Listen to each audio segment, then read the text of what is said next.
Halo semuanya, selamat datang di sesi bedah materi kita hari ini. Pernah nggak sih kalian ada di satu komunitas, isinya orang-orang baik semua, tapi kok rasanya ada yang salah ya? Kayak agak toksik gitu. Nah, hari ini kita bakal langsung ngebahas tuntas anatomi dari sebuah komunitas Kristen yang benar-benar sehat. Jadi pertanyaan mendasarnya tuh begini, apa sih yang sebenarnya bikin sebuah komunitas itu sehat? Kita kan sering mikir, yang penting niatnya baik. Tapi kenyataannya, niat baik aja ternyata nggak cukup buat nahan dinamika yang toksik kalau kita nggak punya pemahaman yang benar tentang relasi itu sendiri. Nah, dari materi yang kita kumpulkan, kita punya semacam peta multidimensi nih. Kita nggak cuma mau ngelihat dari satu sisi aja, kita bakal pakai 3 kacamata sekaligus biar lebih tajam. Kacamata teologis, psikologis, dan sosiologis. Ini dia rute perjalanan kita. Pertama, fondasi teologis komunitas Kristen. Kedua, analisis psikologis soal kedewasaan emosional.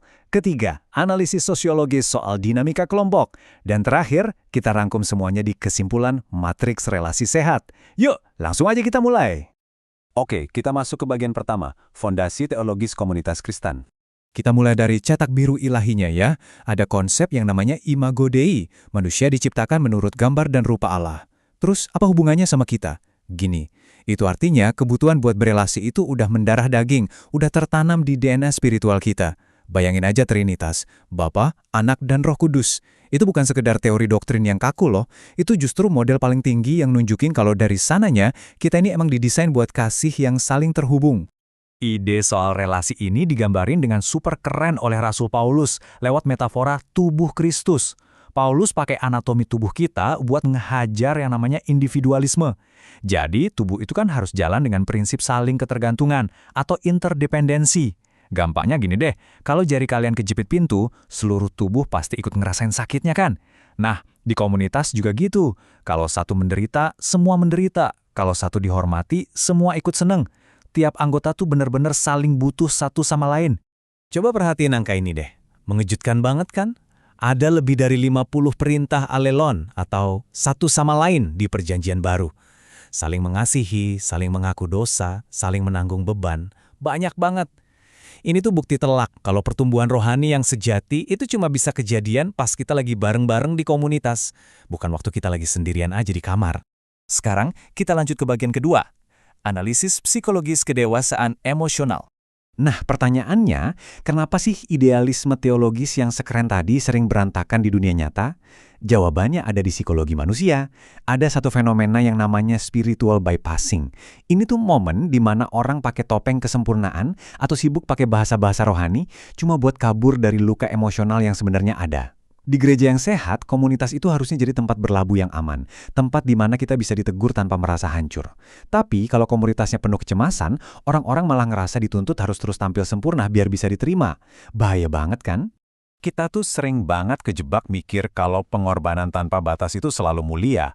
Padahal, ternyata itu bisa jadi toksik abis. Kalau kita percaya mitos bahwa cinta itu nggak pernah bilang tidak, kita malah pelan-pelan kehilangan identitas diri atas nama cinta. Itu pengorbanan diri yang toksik.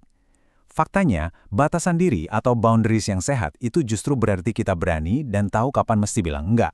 Ingat kan, Yesus sendiri aja sering banget narik diri dari keramaian cuma buat menyendiri dan berdoa. Terus nih ya, kalau lagi ada konflik, manusia itu secara psikologis sering banget jadi juara dalam hal proyeksi. Maksudnya, kita lempar kesalahan ke orang lain biar ego kita aman. Tapi, panduan Alkitabnya justru nyuruh kita buat lakuin pengakuan dosa. Perintah buat mengeluarkan balok dari mata sendiri itu, kalau dipikir-pikir, adalah taktik psikologis tingkat dewa loh. Tujuannya buat ngancurin ego kita secara paksa dan ngebangun kesadaran diri yang dalam banget. Kita masuk ke kacamata yang ketiga nih. Bagian ketiga, analisis sosiologis dinamika kelompok. Kalau kita zoom out ke level yang lebih besar, gimana sih struktur itu ngatur kelompok kita? Di sosiologi ada 2 modal sosial, bonding dan bridging. Bonding itu ibarat lem di dalam yang bikin loyalitas anggota jadi super kuat. Tapi hati-hati, kalau lem ini ketebalan, komunitas kalian malah bisa berubah jadi klub eksklusif yang curigaan terus sama orang luar. Makanya, kita sangat butuh yang namanya bridging.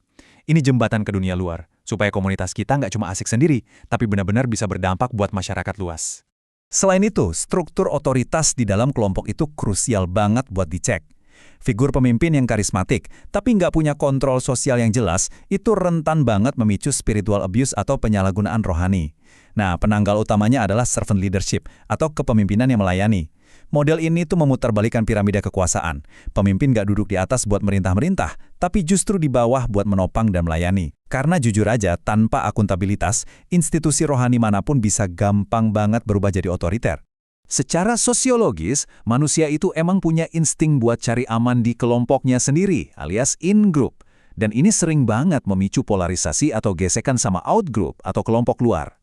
Tapi coba lihat gereja mula-mula, mereka justru menabrak insting alami ini. Di Efesus 2 dicatat, mereka meruntuhkan tembok pemisah antara orang Yahudi dan Yunani.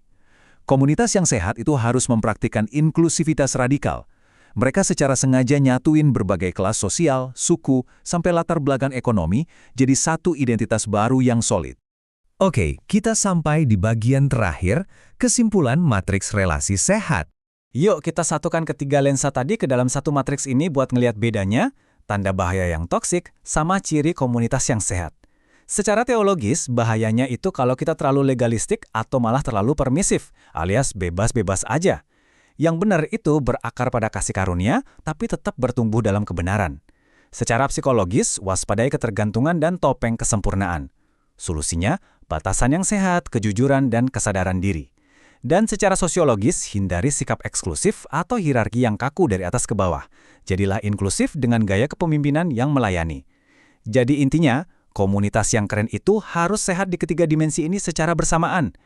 Sebagai penutup sesi kita kali ini, saya mau ninggalin satu kutipan yang dalam banget. Katanya gini, komunitas yang sehat tidak berarti komunitas yang bebas dari konflik.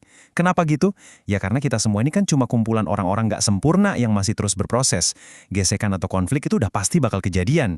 Bedanya, komunitas yang sehat itu tahu persis gimana cara nyelesain konflik, pakai kejujuran, kasih, dan rekonsiliasi. Jadi, buat direnungkan nih, kalau gesekan mulai muncul di komunitas kalian, apakah kalian bakal nutupin itu pakai topeng kesempurnaan, atau malah menjadikannya sebagai momen buat mempraktikkan kasih karunia yang nyata? Silakan direnungkan ya. Terima kasih banyak udah ngobrol dan belajar bareng hari ini.